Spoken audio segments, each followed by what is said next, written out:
আসসালামু আলাইকুম। আমি একটি কবিতা আবৃত্তি করছি। আমার কবিতার নাম গণতন্ত্র। ১৪ কোটি মানুষের ঘরে কে তুমি বসেছিলে ওই গণতন্ত্রের চেয়ারে? তুমি কি গণতন্ত্রের রাজপথ রক্ত নেওয়ার জন্য কি গণতন্ত্রের চেয়ারে বসেছিলে?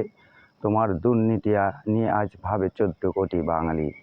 স্বাধীনতার রক্তের বিনিময়ে গণতন্ত্রকে তোমরা কিভাবে নষ্ট করেছ, নাকি রক্ত নেবে হায়নার মতো? হে ১৪ কোটি জনগণের প্রতিনিধি, তোমরা কি চাও এই দেশের রাজপথে আবার রঞ্জিত হোক ১৪ কোটি মানুষের সোনার মাতৃভূমি?